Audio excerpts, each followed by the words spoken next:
Hey guys, it's Mackenzie and today I'm back with a new video.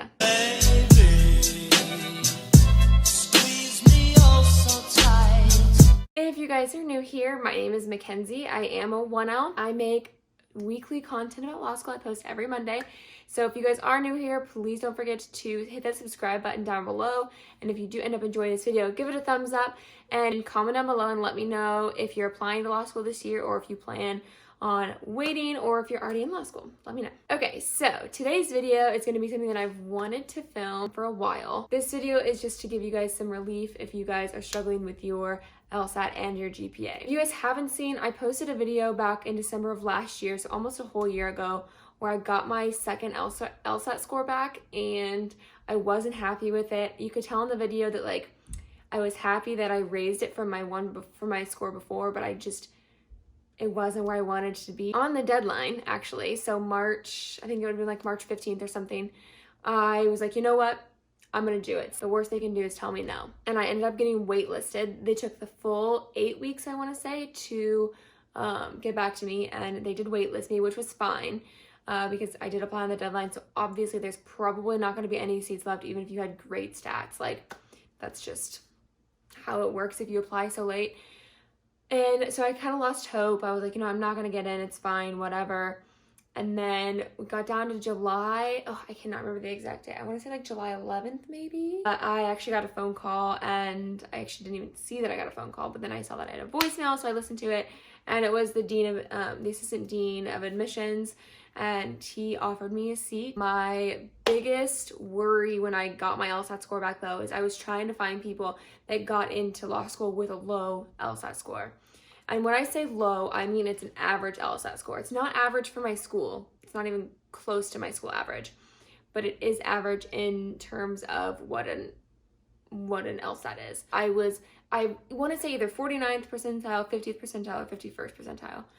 Like, it was somewhere like super close. It was genuinely an average LSAT score for LSAC.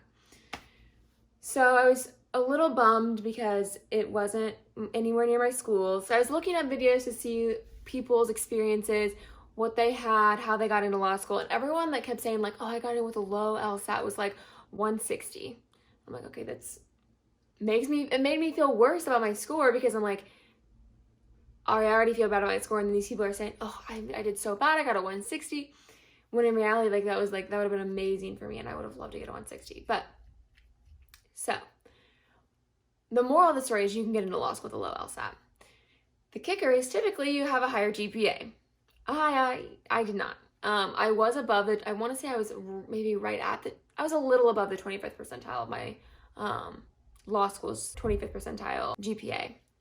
But it was still a lower, comparatively speaking to what people apply to law school with. It was a pretty low GPA. I couldn't find anyone with like similar stats. I really couldn't. I applied anyways, I got in. So I just wanted to tell you guys what I did to ensure that I got in law school. So honestly, there's really no disclaimer. Let's just go ahead and jump into the video. Okay, so if you guys have not applied to law school or don't know, or if you guys don't know what it includes, when you apply to law school, you have to have a Grad Gpa. So you apply your senior year, your last year of undergrad. You have to have an LSAT score, you have to have a personal statement, and you have to have letters of recommendation. So I'm going to be touching on each one of those. So obviously I told you I had a lower LSAT, was not even in the 25th percentile for my school, and it was an average LSAT score whenever you're looking at everyone that takes it. So average LSAT score for my school, I was a little bit above the 25th percentile, but not by much, honestly. And again, probably a lower GPA than what people apply to with law school. So those are two of them. So now let's get into personal state. Oh, and you also have to have a resume. So I'm sorry, there are 5 components. Well, typically you have to have a resume, so 5 components. So I just talked about 2 of them, LSAT and GPA. So let's just start with your personal statement, honestly. So if you guys would like me to do a whole video on how to write a personal statement, I would be more than happy to do so. I love my personal statement, and I would love to help you guys with it as well. If that's something you guys are interested in, just comment down below and let me know that, and I can definitely make that for you. But so your personal statement, I'll just like a quick recap of what is in it. You want to tell a story. So your personal statement, they don't want to hear like, oh, when I was younger, I was really good at arguing and my mom said I should be a lawyer. That actually happened to me as a kid all the time, but no, that's not what they want to hear. Everybody writes about that. You don't want it to be generic. You want to really think about like, who am I? What do I bring to the table? Why would I be a good fit for this law school? I only applied to one law school. If you're applying to multiple, you'll want to tailor your personal statement to be a little different for each one so that you can pinpoint like that school's strengths and let them know that that's why you want to go there. That's why you'd be a good fit, you know? So tell a story. Find, like, dig deep down inside, figure out what makes you you, and write about it.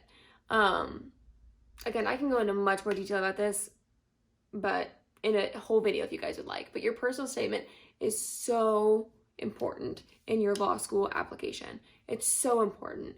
It tells them, and you can even like subtly explain in there, like, this is why I have a low LSAT, this is why I have a low GPA.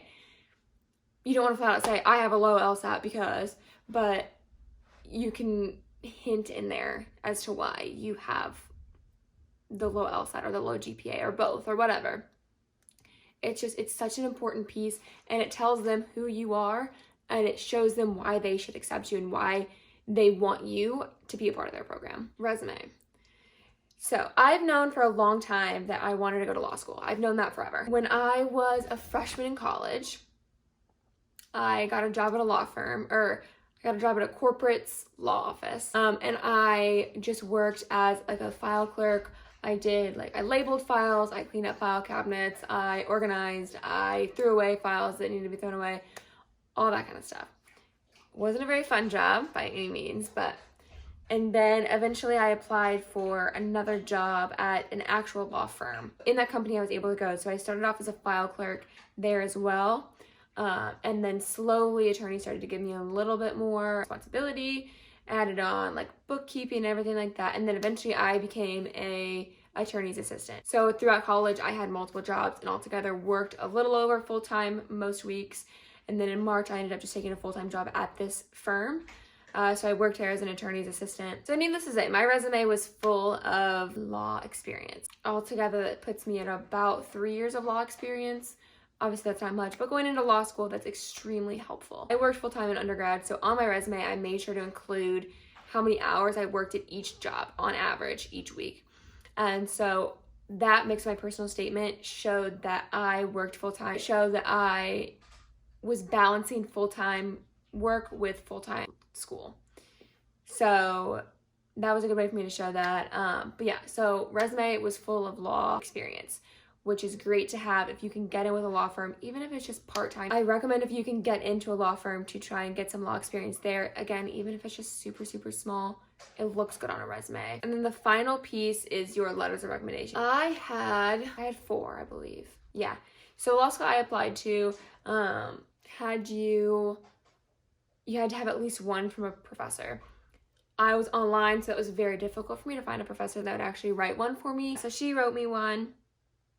And then the 3 other ones were 3 attorneys that I worked for at this law firm, and 2 of which were actually alumni of the school that I attend now. You want to make sure that you know this person.